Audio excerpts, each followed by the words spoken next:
Good morning students. हमने हमारी जो पिछली वीडियो थी उसमें हमने होमिनाइड्स और होमिनिड में जो डिफरेंसेस देखे थे, उन होमिनाइड और होमिनिड्स के डिफरेंसेस को हमारे पास जो एक ये मैकेनिज्म बना हुआ, the positive feedback mechanism, meaning सकारात्मक प्रतिपुष्टि व्यवस्था, इसमें हमें इस तरह से समझाया जाएगा कि किन किन चीज़ों की वजह से क्या क्या विकास क्रम हुआ है और कैसे ये इन्होंने एक दूसरे को प्रभावित किया है। तो आपने ये जो फीडबैक पॉजिटिव मैकेनिज्म देख रहे हैं उसमें हम सबसे पहले ही देखते हैं कि इनमें किन किन चीज़ों को प्रभावित या इफेक्ट किया है। प्रभावित किया मीन्स इफेक्ट किया है। The arrow pointing toward a box indicate the influence that shaped and particular development. जो एरो पॉइंटिंग कर रहे हैं किसी बॉक्स की तरफ, इसका मतलब यह है कि विकास क्रम जो था हमारा उसको प्रभावित करने के लिए किन किन चीज़ों ने प्रभावित किया है और किन किन चीज़ों की वजह से वो विशेषताएं विकसित हुई है। ठीक है, किन की वजह से विशेषताएं विकसित हुई है, तो वो एरो जो है अगर वो उसकी और इंगित करता है, इसका मतलब है कि वो विशेषता विकसित हुई है। और इसी के साथ साथ अगर आप देखें कोई एरो बॉक्स से दूर की तरफ जाता है, तब आप उसमें देखेंगे कि जो the arrow pointing away from a box indicate how developments mentioned in the box influence other process. कैसे वो दूसरे प्रोसेस को वो प्रभावित किया है उन्होंने, या जो विकास क्रम को किन चीज़ों ने प्रभावित या कैसे प्रभावित किया है। तो हम सबसे पहले देखते हैं कि जो increase in size and capacity of brains, हमने देखा था that the hominids and hominids have different size of brain. So hominids have a smaller size of brain and hominids have bigger size of brain. So the increase in size and capacity of brain, इस छोटा बड़ा होना या जो size है उसमें जो capacity है वो बताते हैं कि अगर बड़ा ब्रेन है तो बहुत ज़्यादा कैपेसिटी है उसमें किस चीज़ को करने की, समझने और बुद्धिमत्ता की, आप बोल सकते हैं इंटेलिजेंस उसमें बहुत ज़्यादा हो सकती है। तो वो ये मानते थे कि अगर ब्रेन साइज बड़ा है इट मीन्स उसमें बुद्धिमत्ता है बहुत ज़्यादा, क्या बोल सकते हो आप कि इंटेलिजेंसी है। अब इस ब्रेन साइज के बड़े होने से क्या होगा, आप देखते हैं कि एक एरो नीचे की तरफ जा रहा है, एक एरो ऊपर की ओर जा रहा है। जो इससे दूर की ओर जा रहा है बॉक्स से, इट मीन्स वो उसकी वजह से, इस ब्रेन कैपेसिटी की वजह से ये एक नई विशेषता उसमें विकसित हुई है या डेवलप्ड हुई है। तो वो ये बताते हैं कि इनमें क्या हुआ, इससे जो ब्रेन साइज डबल हुआ या इंक्रीज हुआ, उससे विजुअल सर्विलेंस उनमें बढ़ा है, मीन्स निगरानी करने की क्षमता, उनकी आंखों से निगरानी करने की जो क्षमता थी, तो विजुअल सर्विलेंस उसमें बढ़ा है। उसके साथ साथ long distance walking while foraging and hunting. Foraging का मतलब होता है भोजन की तलाश में, और हंटिंग का मीनिंग होता है किसकी, शिकार की तलाश में, क्योंकि उस समय इन दो पर ही बहुत ज़्यादा डिपेंडेंट थे, क्योंकि इन्हें और कुछ आता नहीं था। तो अपने खाने के लिए वो लोग यही काम करते थे, भोजन की तलाश, फल फ्रूट वगैरह वो लेना। तो इसके लिए उन्होंने क्या, अगर वो कहते हैं ब्रेन साइज अगर बड़ा होगा तो उनका दिमाग को ज़्यादा यूज़ करेंगे किसी और काम करने में, तो उन्होंने क्या किया, इससे ये चीज़ डेवलप हुई है कि विजुअल सर्विलेंस बढ़ा है और long distance walking while foraging and hunting. ये जो चीज़ हुई, लॉन्ग डिस्टेंस वॉकिंग मतलब लंबी दूरी तक चलना, किसके लिए, भोजन की तलाश के लिए और हंटिंग के लिए। इससे क्या हुआ, ये आप एक एरो देख रहे हो कि ये एरो जो जा रहा है वो एरो बता दें अपराइट वॉकिंग। अपराइट वॉकिंग का मतलब पहले जो चार हाथ पैरों पर चलते थे, अब धीरे धीरे, क्योंकि ज़्यादा लंबा डिस्टेंस कवर करना है तो वो चार हाथ पैरों से क्या हो जाते थे, बहुत ज़्यादा टायर्ड फील करते थे, बहुत ज़्यादा एनर्जी उनकी लगती थी। और इससे क्या होने लगा, जब ये लोग अपराइट वॉकिंग करना सीख गए, धीरे धीरे दो पैरों पर चलना सीख गए, क्वाड्रप्ट से कहाँ बन गए, बायपेडलिज्म बन गए, तब अपराइट वॉकिंग करना उन्होंने शुरू कर दिया। तो इस अपराइट वॉकिंग करने से भी क्या होने लगे, उनके हैंड्स, आप देख रहे हैं कि एरो उससे दूर जा रहा बॉक्स से, मतलब इससे क्या चीज डेवलप हुई है, वो चीज क्या है, hands free for using tools and carrying infinite objects. When they walk with 2 feet, when they walk with 2 feet, it means their hands were free. उनके hands free हो चुके थे, so hands were free for using tools. और जो hands free रहे हैं वो किस में यूज आ रहे हैं, यूजिंग टूल्स एंड कैरिंग इनफेंट्स। इनफेंट्स का मतलब होता है बच्चों को लेना साथ में और दूसरे सामानों को भी हाथ में लेकर चलना। तो इस तरह से हमने देखा कि जो बॉक्सेस हमने देख रहे हैं कि ये एक दूसरे की तरफ जो इशारा कर रहे हैं वो कैसे कर रहे हैं, एक दूसरे की तरफ जो बता रहे हैं, the arrow pointing towards a box जो एरो पॉइंट कर रहा है टुवर्ड्स द बॉक्स की तरफ, सो इंडिकेट द इन्फ्लुएंस, कि वो इन्फ्लुएंस है, वो प्रभाव उस पर पड़ा है, that shaped and particular development, कि वो पर्टिकुलर डेवलपमेंट उसकी वजह से हुआ है। अब हम देखते हैं, अच्छा उसके साथ साथ आप देखें कि इन ये जब हैंड्स फ्री रहे हैं तब क्या उन्होंने मेन काम क्या किया है, मेन काम इनका ये क्या हुआ है, टूल मेकिंग का काम बहुत मेन रहा था उस समय, क्योंकि इससे उन्होंने हंटिंग के लिए बहुत सारे इक्विपमेंट्स बनाए हैं और अपने खाने पीने के लिए भी बहुत सारे जैसे फसल वगैरह वो भी उन सब से धीरे धीरे फिर वो सीखने लगे हैं। सो ये चीज़ हमने देखी है। अब हम देखते हैं जो बॉक्सेस, जो the arrow pointing away from the box, जो away from a box, box से दूर है, उसकी वजह से क्या क्या हुआ है, तो वो हमें बताते हैं कि that developed mentioned in the box influence other process, इसकी वजह से दूसरे प्रोसेस बढ़ते गए हैं। जब बॉक्सेस से आप दूर जा रहे हो तो इससे क्या हो रहा है, जैसे मैंने आपको समझाया कि ये जो चीज़ हुई है ब्रेन साइड की वजह से क्या हुआ, इनमें विजुअल सर्विलेंस बढ़ा है खाने पीने की चीज़ों के लिए, और फिर उन्होंने क्या करने, हंटिंग करने के लिए फिर उन्होंने दूर दूर तक जाने की कोशिश की। इसकी वजह से उन्हें क्या हुआ, अपराइट वॉकिंग हुई। अपराइट वॉकिंग से क्या होने लगा, हैंड्स फ्री हो गए, और हैंड्स फ्री होने से उनके पास टूल मेकिंग के लिए हाथ फ्री हो गए थे, हैंड्स फ्री हो गए थे। सो ये आपके जो मैकेनिज्म है, feedback mechanism you have in your book, so please look at them and understand it again.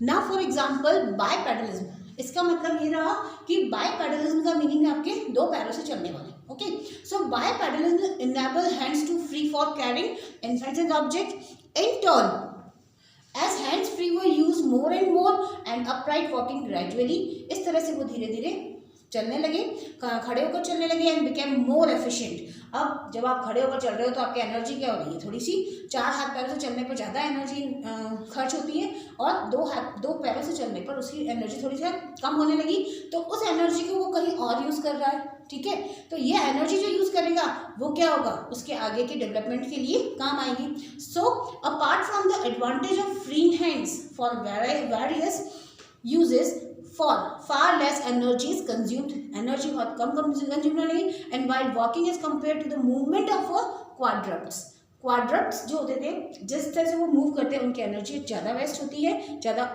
खर्च होती है बजाय कि बाइलैप्स के। ठीक है, तो इस तरह से हमने देखा कि ये जो थे, ये होमिनिड्स या होमिनॉइड्स जो थे, होमिनिड्स फुटप्रिंट्स, और ये कहाँ कहाँ मिले हमें इनके फुटप्रिंट्स वगैरह, इनके अलग अलग प्लेसेस के नाम बताए गए हैं। अब इसको आप अच्छे से एक बार समझ लें, क्योंकि ये आपके एग्जाम में भी आता है कि what is the feedback mechanism, तो इसको आपको अच्छे से समझ लेना है। ये आपके क्वेश्चन 2 नंबर का क्वेश्चन बनता है। इसके साथ साथ हम देखते हैं इसमें कि किस तरह से फिर ये अलग अलग जगह पर जो होमिनॉइड्स हमने देखे हैं और होमिनिड्स में देखे हैं, उन होमिनिड्स और होमिनॉइड्स की जो ब्रांचेस रही है, सब ब्रांचेस रही है, उन ब्रांचेस में हमने देखा कि जो ब्रांचेस है Australopithecus and Homo. Australopithecus level meaning south and pithecus meaning ape, means southern ape. Southern ape जो थे वो उधर के दक्षिण के जो वानर थे या बंदर थे उनके लिए बोला गया है। और फिर हमने देखा था होमो, होमो भी क्या एक लैटिन नेम है, तो होमो का जो था, Homo divided, Homo is also the category species of one kind of, we see homo, we have homo first. Okay, around 2.5 million years ago, with the onset of a phase of glaciarism or an age when large part of the earth were covered with snow, जब बहुत बड़ा part covered रहा है, किससे, snow से covered रहा था, तो उस समय क्या हुआ, धीरे धीरे जब ये क्लाइमेट में चेंजेस आने लगा, ठीक है, एटमॉस्फेयर चेंज होने लगा, then the grassland increases, grassland क्या होने लगे, इंक्रीजेस होने लगे, एंड द जंगल्स, जो जंगल थे या आप बोल सकते हो जो फॉरेस्ट थे, दे आर लेसर, दे कम से कम होने लगे। इस वजह से क्या होने लगा, द ऑस्ट्रेलोपैथिकस रिमेन्स, द कम रिप्लेसमेंट होने लगे, and the changes into the Homo. The Australopithecus थे वो कम होने लगे क्योंकि वो ज़्यादातर कहाँ थे, क्वाड्रप्ट्स थे, 4 हाथ पैरों से चलने वाले थे, जनरली बंदरों की जैसे वो पेड़ों पर ही रहते थे, पेड़ों पर ही चलते थे। इसीलिए अब धीरे धीरे क्या होने लगे, जब जंगल ही खत्म हो गए तो एस्ट्रोलोपैथिकस भी क्या होने लगे, धीरे धीरे उनका भी क्या होने लगा, खत्म होने लगे वो, और इसके साथ साथ किनका रिप्लेसमेंट होने लगा, फिर जो होमो का थी, होमो जो जीनस थे वो होमो कब आए, सामने आने लगे। होमो हमने देखा था एक लैटिन वर्ड जिसका मीनिंग था ह्यूमन या मैन, जिसमें हमने दो किसके बारे में, दो व्यक्ति के बारे में, दो के बारे में देखा था। पहला कौन था उसमें, होमो में, यस मैन और उसमें थे, ठीक है। तो अब इसमें भी हम देखेंगे डिफरेंट प्लेसेस के अकॉर्डिंग, जहाँ जहाँ इनकी जी फॉसिल्स मिले हैं उसके अकॉर्डिंग हमें डिफरेंट स्थानों पर या डिफरेंट प्लेसेस पर हम इसका देखेंगे। तो इसको 3 कैटेगरीज में इसको बांटा गया है, और वो तीसरी 3 जो कैटेगरीज हैं वो क्या है वो हम देख लेते हैं यहाँ पे। होमो हैबिलिस, होमो, इनको सब डिवाइड किया गया है, 3 पार्ट में सब डिवाइडेड हो रहा है होमो का। So Homo habilis, Homo erectus,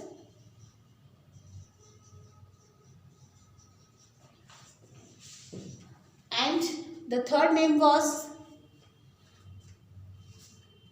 Homo sapiens, Homo erectus, and the third name was Homo sapiens.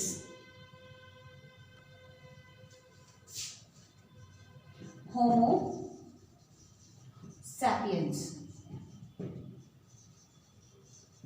They have some different quality or some different feature and some common features, but with the name of, their name was divided because of the place की वजह से इनका नाम अलग अलग है वो सब होमो से ही डिराइव किए गए हैं, वहीं से ही निकले हैं। तो होमो से ही निकले होमो हैबिलिस, होमो से ही होमो इरेक्टस, एंड होमो से ही निकला है आपका होमो सैपियंस। मीन्स अब होमो हैबिलिस जो थे, they have the one quality, the main quality is that the tool maker, they have the tool maker.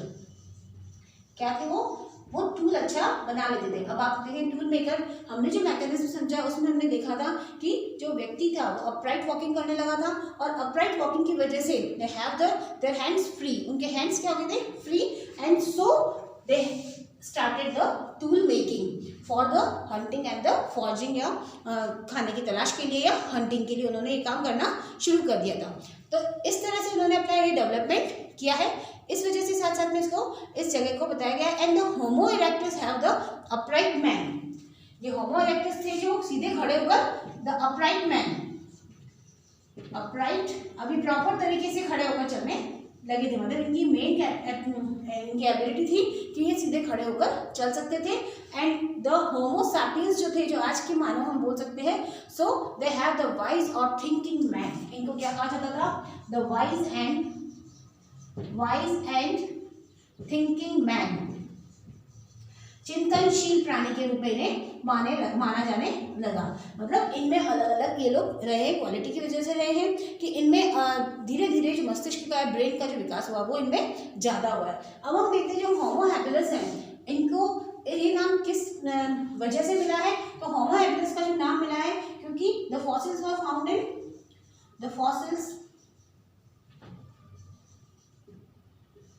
fossils were found in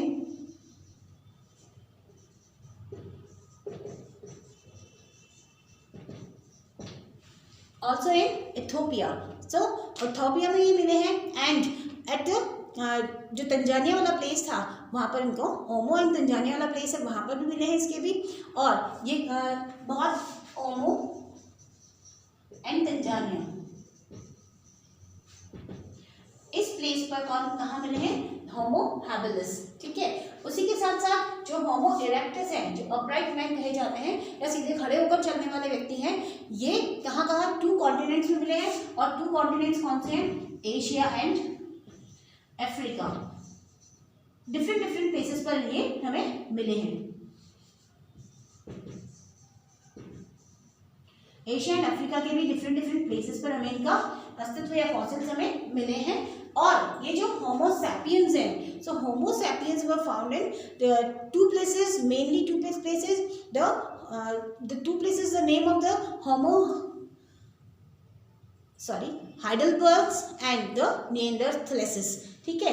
इस होमो सैपियंस को भी इन्हें 2 भागों में बांटा गया है और ये भी प्लेस के आधार पर इनको नाम दिया गया है। सो एक नाम दिया गया इनको जो जर्मनी में मिले हैं, हमने स्टार्टिंग में देखा था निएंडरथल में मिले थे, तो वही चीज़ है यहाँ पर। तो उनको एक को तो हाइडेलबर्ग कहा गया है, इसलिए हाइडेलबर्ग प्लेस पर मिले हैं। इनके फॉसिल्स कहाँ मिले हैं? हाइडेलबर्ग प्लेस पर मिले, इसलिए इनको क्या नाम दिया गया है? इनको हाइडेलबर्गेंसिस, ठीक है।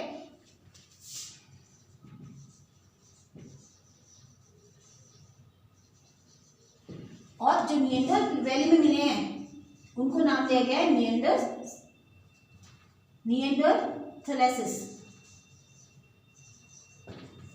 ठीक है। तो अलग अलग है होमो की स्पीसीज है, होमो के ही सब डिवाइडेड पार्ट है, लेकिन इनको अलग अलग निएंडर वैली पर मिलने की वजह से निएंडरथैलेसिस कहा गया, तो निएंडरथैलेसिस कहा गया, और हाइडेलबर्ग प्लेस पर मिले इसलिए इनको हाइडेलबर्गेसिस नाम दिया गया है दोनों ही वो सेम होमो सैपियंस की वजह से ही इसमें नाम दिया गया है। सो जो अर्लीस्ट फॉसिल्स मिले हैं वो कहा जाता है कि जो अफ्रीका या यूरोप से चलकर कहाँ तक है, होमो हाइडेलबर्ग और होमो निएंडरथल दोनों ही जो प्रजाति हैं, they have the Homo sapiens and the fossils of homo Heidelberg found in Africa, Asia and Europe also. इनके फॉसिल्स कहाँ कहाँ मिले हैं? अफ्रीका, एशिया एंड यूरोप, अलग अलग कॉन्टिनेंट्स में अलग अलग प्लेसेस में इनके मिले हैं। और ये जो अलग अलग मिले हैं इनकी वजह से इनका डिस्ट्रीब्यूशन भी नाम का अलग अलग किया गया है। तो ये ऐसा लगता है कि ये जो निएंडरथैलेसिस जो ऑक्यूपाइड हैं वो यूरोप और वेस्टर्न एंड सेंट्रल एशिया में मिले हैं, और इनका जो बताया गया है 13,000 to 35,000 ईयर्स अगो ये बताए गए हैं इनके फॉसिल्स मिले हैं, and they disappeared abruptly and in western Europe around 35,000 years ago. इस तरह से ये लोग क्या हो चुके हैं, इनका एंड भी हो चुका है 35,000 ईयर्स अगो, ठीक है, 35,000 ईयर्स अगो। हमने देखा था जो होमो सैपियंस या होमो प्रजाति जो थी वो 340 लाख वर्ष पूर्व की थी, ठीक है, 340 लाख है ना ईयर्स अगो। तो इस तरह से इन लोगों ने जो थे इस तरह से धीरे धीरे वो मॉडर्न एज की तरफ बढ़े हैं। So now thank you for today, thank you.